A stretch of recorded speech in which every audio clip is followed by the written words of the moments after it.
Hello everyone and welcome to our Farmer John's page on YouTube. Today we're going to be talking about how to start your seeds and how the progression of growth is. So there's a whole bunch of different types of annuals that we do end up carrying for seed wise. So first one we're going to start with is going to be like poppies. Now they can be in between like a perennial and an annual because it's depending on the type of winter that Michigan has. So here's our other section of our seeds where we have a lot of our perennials like Columbine. Columbine is also a plant that we do end up carrying in the spring and summer throughout close to fall. But there is a plethora of perennial seeds that we do carry, and it will say on the seed packet on where it would be if it's an annual or a perennial. Here is our wide range of seeds for our vegetables and our herbs. You can see that we do carry broccoli. We also have Detroit dark beets, which a lot of you Detroiters would definitely appreciate. And then we also have green beans or bush beans, cabbage, and then also a wide range of corn and cucumbers. On this side, we have a whole plethora of kale, cabbage, lettuce, onions, squashes, and spinach, watermelon. We also do carry, like I said, our herbs. So we have like from rosemary to catnip. Little small section over here, which is our sprout section. So we have like from baby greens to sprouts. So you can see there's like a lot of different types of sprouts that we do carry. A lot of the stuff that we do end up carrying can be reseeded, but that's like in a later date and time when they are fully grown. We will talk about reseeding and harvesting seeds later on in the season. We also have, like I said, a bunch of different products to start your seeds and then progress with your seed and plant growth. This, which is a biodegradable paper. We also have 4-inch to our 2-inch. We also have refillers if you already have like those seed starter trays, which is going to be these.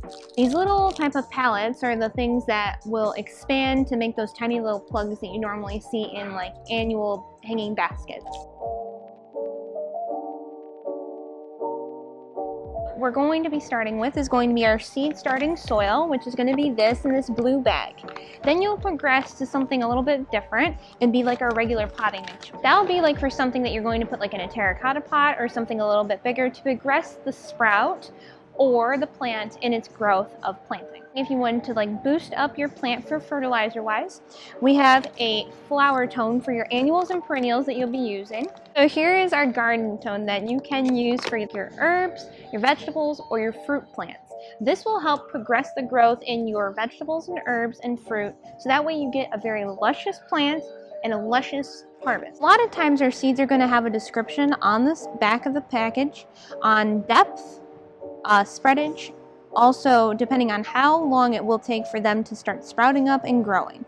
A lot of the times there will be different types of processes, so make sure that you do have like a lot of good sun exposure for your plants or vegetables or herbs, and then make sure that they are very well saturated and never over soaked. On the inside of the seed packet you will see that there is a wide description on the seed itself, the growth, and probably the width of it needing to be apart. Generally all of our products do have directions on the back of the package. Follow the directions accordingly, and then we're going to saturate the plugs inside of the tray. Make sure that they are well watered, that way they can be puffed up. You might have to do at least about 2 times watering, so that way they do puff up enough to where you can put the seeds in. A good time to start seeds would be around late February to mid-March.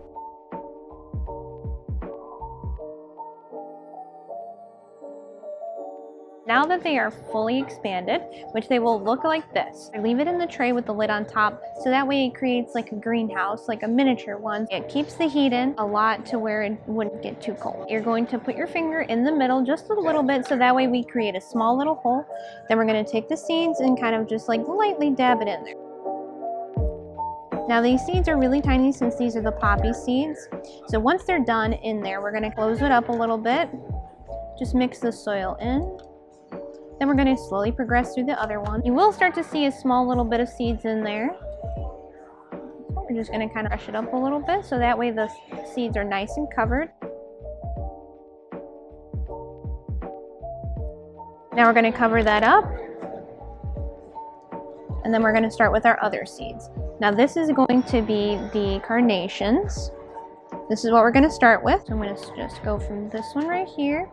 Now these seeds are really, really tiny, so you got to be very careful not to lose them, otherwise you'll start growing stuff in your house. After they're all planted, you can take the lid and put it on top so it creates a nice warm concealant, because if they get too cold, they will not sprout up at all. So this just gives it a good greenhouse small feel to the seeds, so that way they can get all the heat that they need to start progressing. So after the seeds are all done, you would take the lid off and you'll have your little sprouted plants. You would take the small little plug that you just planted your seeds in, and then after that you'll start to see like small little growth. 14 to 21 days for the Carnations. So you just put that in here with a little bit of soil on the bottom, and then you just cover the soil a little bit on top, and then you'll have your 2-inch ready to plant plants. Once your seeds sprout, they need to be in a very sunny south-facing window. New seedlings need 15 to 18 hours of light, and since it's difficult to get a lot of that sun here in the winter, consider getting a grow light. That light should be 6 to 8 inches between the top of your plant and the light, so as they grow, slowly raise your light. Thank you guys so much for watching. Make sure to like and subscribe to our YouTube channel. We're also on Instagram and Facebook. As always, you can come into the store or call to talk to a greenhouse associate if you have any questions on seeding. And we also linked a great resource in our caption below, so check that out for some more information. We hope you guys have a great day, and we'll see you in the store soon.